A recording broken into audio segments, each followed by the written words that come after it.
Assalamualaikum warahmatullahi wabarakatuh. Perkenalkan, nama saya Joko Naryoko dari S1 Manajemen kelas malam. Dan saya di sini ingin mempresentasikan UTS mata kuliah pelayanan pelanggan. Dan saya akan membacakan soal dan jawabannya. Nomor 1. Jelaskan mengapa layanan pelanggan merupakan elemen strategis dalam mempertahankan loyalitas pelanggan dan keunggulan kompetitif sebuah bisnis. Berikan contoh nyata dari bisnis di Indonesia yang sukses membangun brand mulai layanan pelanggan. Layanan pelanggan menjadi elemen strategis dalam mempertahankan loyalitas pelanggan dan menciptakan keunggulan kompetitif karena berperan langsung dalam membentuk pengalaman dan persepsi pelanggan terhadap suatu merek atau bisnis. Contoh nyata bisnis yang sukses membangun brand melalui layanan pelanggan yaitu Gojek. Gojek merupakan salah satu startup teknologi terbesar di Indonesia. Strategi yang digunakan yaitu respon yang cepat dan solutif melalui fitur live chat dan email. Tim customer service terus diperbarui untuk memberikan pengalaman pengguna yang lebih nyaman dan intuitif. Gojek juga memperhatikan mitra pengemudinya. Hal ini memperkuat citra merek bahwa mereka peduli terhadap semua pihak. Gojek kerap mengangkat cerita humoris dari pengemudi atau pengalaman yang membantu memperkuat emotional bonding. Nomor 2. Berikan simulatif naratif dalam bentuk percakapan pendek antara staf pelayan pelanggan dan pelanggan yang kecewa. Jelaskan bagaimana staf tersebut menggunakan komunikasi verbal dan nonverbal yang aktif untuk menenangkan situasi. Simulatif percakapan pelanggan. Kenapa pesanan saya telat hampir 2 jam? Saya sudah menunggu lama dan tidak ada kabar sama sekali. Staf pelayan pelanggan. Maaf sekali atas ketidaknyamanan yang Bapak alami. Saya mengerti betapa menjengkelkannya menunggu selama itu, terutama tanpa informasi yang jelas. Pelanggan menjawab, saya jadi terlambat makan siang dan ini bukan pertama kalinya. Staf menjawab, saya benar-benar memahami kecewaan Bapak dan kami sangat menghargai kesabaran Bapak. Izinkan saya segera cek situasi pesanan Bapak dan cari solusinya secepat mungkin. Setelah mengecek sistem, staf berkata, terima kasih telah menunggu Bapak. Kami melihat ada kendala di mitra pengantar dan kami sedang mengirimkan pengganti secepatnya sebagai permintaan maaf kami.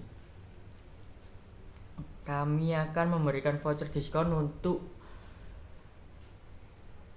pesanan berikutnya. Pelanggan menjawab, oke, baiklah, saya harap kedepannya lebih baik ya.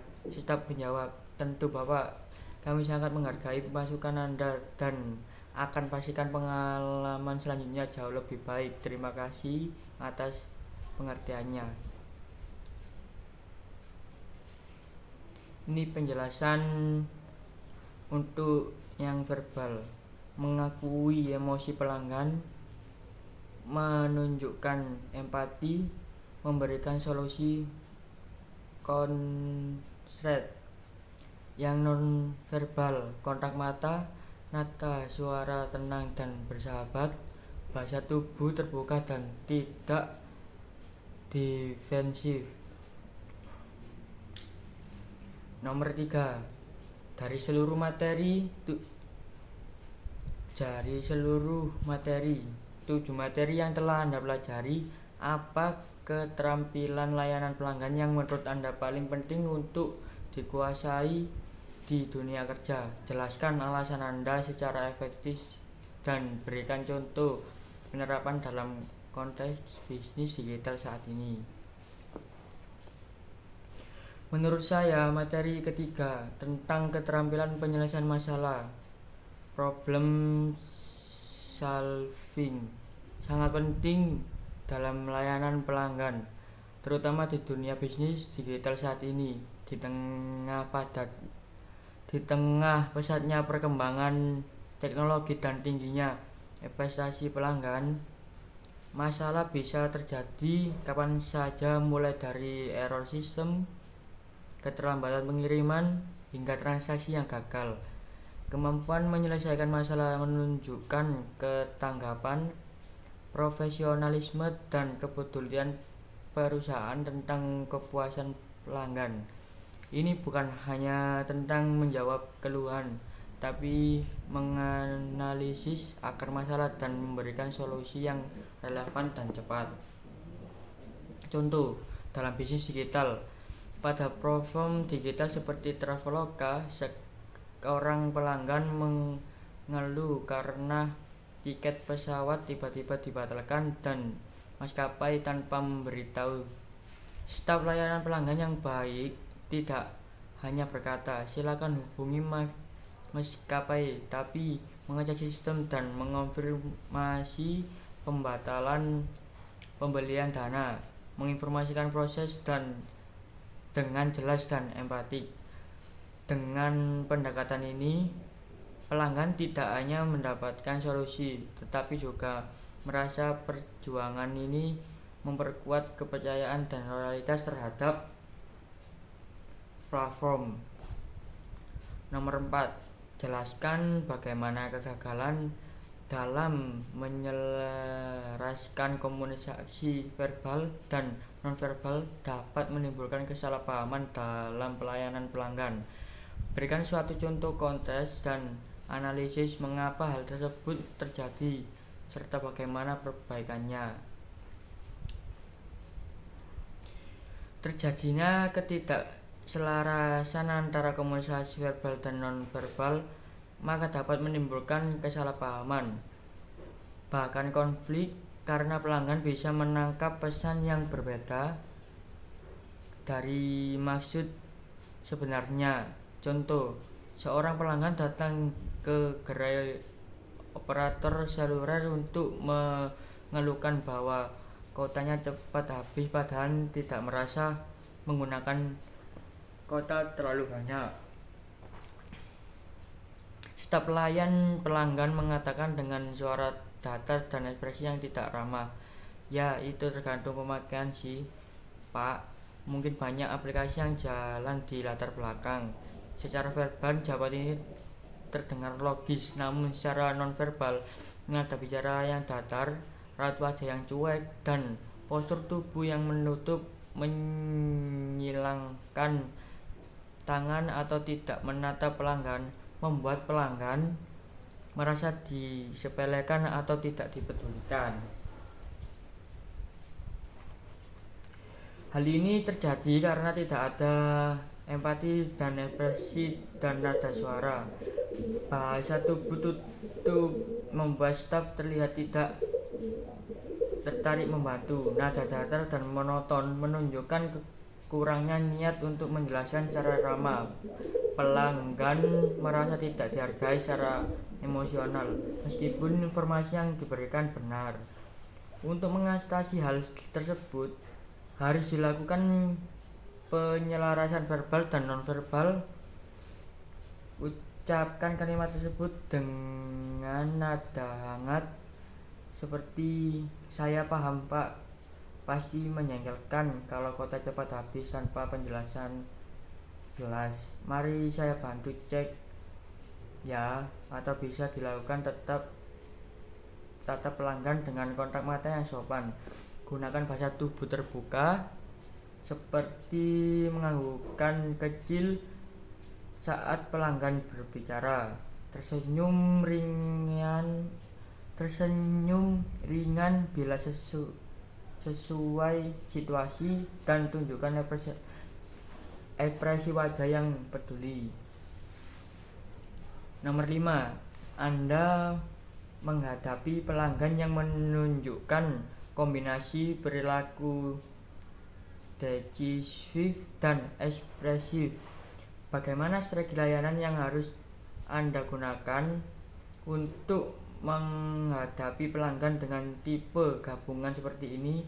Tunjukkan langkah komunikasi dan pendekatan layanan yang logis. 1. Bersikap proaktif dan sigap. Jangan biarkan pelanggan menunggu penjelasan terlalu lama. Ambil kendali dengan memberikan solusi langsung. Baik Pak atau Bu, saya sudah tangkap inti permasalahannya. Izin saya langsung membantu dengan solusinya. Nomor 2. Tunjukkan pengakuan dan antusiasme. Akui pendapat mereka. Beri ruang untuk mengekspresikan diri. Gunakan bahasa yang antusias dan positif. Pendapat Bapak atau Ibu sangat masuk akal dan saya setuju, ini perlu ditangani cepat. Nomor 3. Berikan solusi cepat. Tambah jelaskan keuntungannya. Fokus pada hasil akhir yang mereka inginkan. Sampaikan solusi disertai manfaat yang langsung terasa, seperti kami akan kirim ulang produk hari ini dan beri kompensasi ongkos kirim, jadi Bapak atau Ibu bisa segera menggunakan tanpa repot-repot. Nomor 4. Gunakan nada komunikasi energi tapi tetap profesional, sesuai dengan gaya bicara mereka yang semangat dan ekspresif. Tapi tetap jaga kejelasan dan keprofesionalan dalam pilihan kata. Oke, kami siap membantu sekarang juga. Ini langkah yang akan kami ambil. Nomor 5. Akhiri dengan nada positif dan optimis. Tipe ini suka akhiri yang meyakinkan dan membangun kepercayaan diri, seperti saya pastikan masalah ini selesai hari ini.